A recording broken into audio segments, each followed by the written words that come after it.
I'm Sabrina from Miami. Please like and subscribe. I was born to two high school sweethearts who loved me to bits. My parents were like each other's best friend, and people called them couple goals. But in reality, they were complete opposites. While mom was a hardworking, no-nonsense lawyer at a big firm, my dad, well, he was a stay-at-home dad. Polar opposites. Yeah, I know, but still, they were so much in love. As a kid, I wanted to be just like them. I was the best student in class, and I guess that came from my mom, considering what a book nerd she was, and a total goofball. That part I am 100% sure came from my dad. As a kid, I always dreamt of becoming a scientist after a field trip with my school to a science lab. I was mesmerized by the many colorful test tubes. I would read science magazines like they were fairy tales and was able to remember everything. Why is it so hard for you to wake up in the morning? Come on, we're going to be late. It's because of Newton's first law. A body at rest wants to stay at rest. 5 more minutes. Pretty please. Not happening. And don't throw your science facts at me. Ah, you little rabbit. Okay, fine. I could take a 5-minute nap too. Growing up, I was always close to Dad because he was the parent mostly around.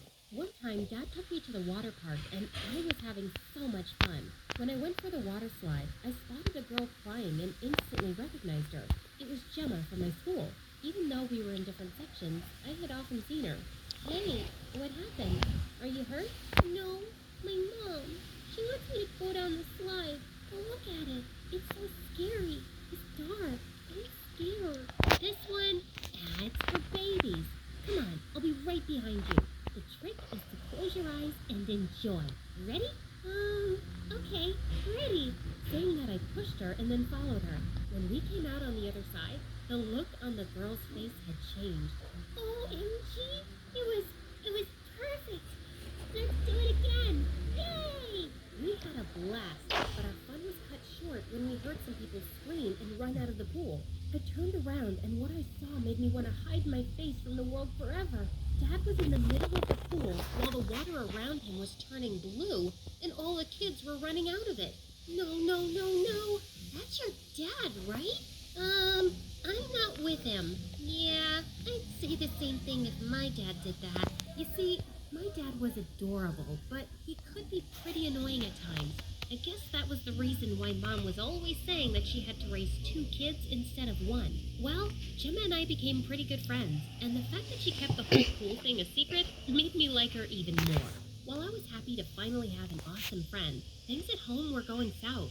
I started to notice that Mom and Dad were always at odds. One moment they would be smiling at each other, and the next they'd be arguing like kids. They'd bicker over the smallest things, like who would take the trash out, who squeezed the toothpaste from the middle, who left the dishes dirty, and whatnot. One time, they started a huge fight over air conditioning. Yeah, it's frickin' freezing. Where's the remote control? Do you have any idea how much last month's bill was? So, now you're gonna throw the I'm the one who brings the money in thing at me. Mom? Dad? I have homework. Can you help me? How about later, honey? Daddy has to go out with his friends. Friends? Yeah. Run away like a little boy. Ugh, you're always acting like a kid. I always hated their fights, but on my 10th birthday, they crossed all limits and started arguing on my birthday in front of so many guests. I had had enough. Oh, please. For once, I really, really wish you guys would either stop fighting or just leave each other. Because of Mom and Dad, I officially hated love. As if my wish came true, the next day Mom left for New York, and when Dad found out, he was heartbroken. I can't believe it. How could she do this? I know we had our differences, but this? How come she didn't ever think about you? The realization stung. Mom didn't just leave Dad, but me too. For many days, my mind was in chaos. Seeing me so quiet at school, Gemma asked me what the matter was, and I told her everything. I am never falling in love. It's stupid. Totally. Friendship is the best shit.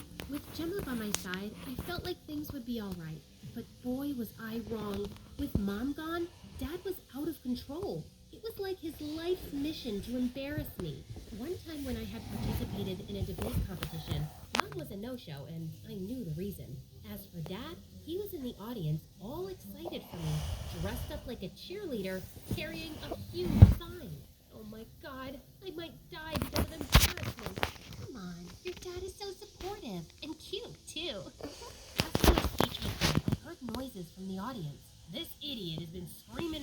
here for an hour now. It's time he gets taught a lesson. What? If caring for my daughter is a crime, then I'm a criminal. Ah! Before Dad could even finish his sentence, the other guy gave him a black eye.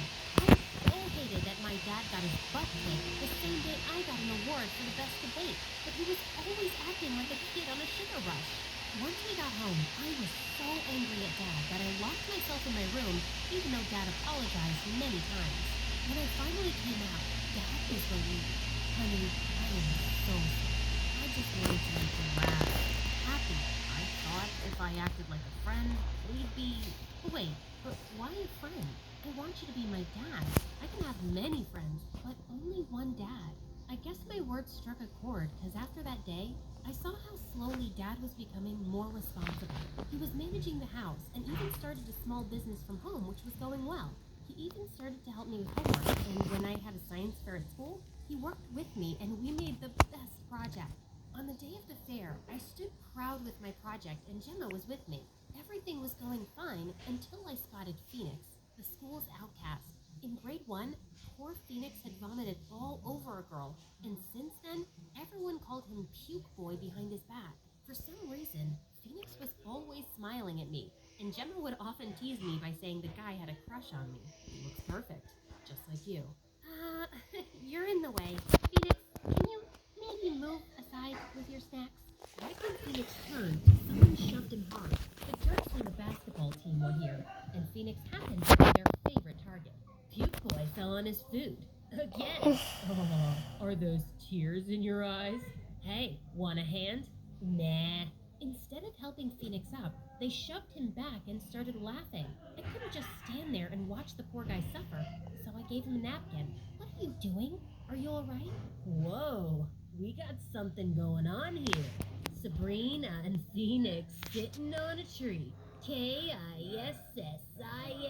Before he could finish, I gave the jerk a much-deserved slap, and that really angered him. But before he could come at me, the principal came and took the whole group away. Good riddance. Oh my god, I want to be you when I grow up. Thank you so much, Sabrina. You're welcome. That was something, Sabrina. Gemma and I spent the day with Phoenix, and it turned out he was a gem. Not only was he good at school, he had a heart of gold. After that day, we started to hang out with Phoenix a lot. As time passed, our friendship grew stronger, and in the final year of high school, all three of us decided to go to the same university. I was doing so well, but then I had a 2-week break before my final exams, and I had to go and visit Mom. I was dreading it because I knew she'd be pissed as I didn't attend her wedding a couple of years ago, but when I reached her place, I was pretty shocked. Wow, Mom had surely married a rich guy, and now she even had 2 kids. Meet your brothers. Aren't they adorable? Yeah. So, we're going out. How about you look after the boys? Before I could say anything, Mom and her husband rushed out, and I was left to babysit. The entire week went by in a haze, and I realized one thing. Mom had moved on. I knew I should be happy for her, but I felt betrayed. At least I had Dad, but once I was back, I got a surprise at home. Dad was dating again. First, Mom has a new family. Now you're both moving on? Where do I fit in? You are our child. Nothing in the world can ever come between the love we have for you. Yeah, some love. Ugh, but why was I blaming Mom and Dad? I was the one who had wished for them to be apart. The guilt was keeping me awake at night, and to take my mind off it, I poured my heart and soul into my studies and got a scholarship to my favorite university in New York. The best thing was that Gemma and Phoenix were going to be with me, but in different facilities. It was totally worth it, considering how we got to meet every single day. Things were going great, and in the 3rd year, I was one of 2 students selected to be part of a research team. That was huge! Finally, my dreams of becoming a scientist seemed so near. While working for a research assistant, I met Jacob. The guy was sure amazing, and every time I'd meet Gemma and Phoenix, I'd be telling them about him. Looks like someone has a crush. A crush? Yuck. Jacob and I, we're just good friends. Yeah, everyone says the same thing when they have a crush. Did I really have a thing for Jacob? No. I needed to focus on my studies and research. So I started avoiding Jacob, even though I felt bad about it. One time, I was late in the lab with my professor when I had a total eureka.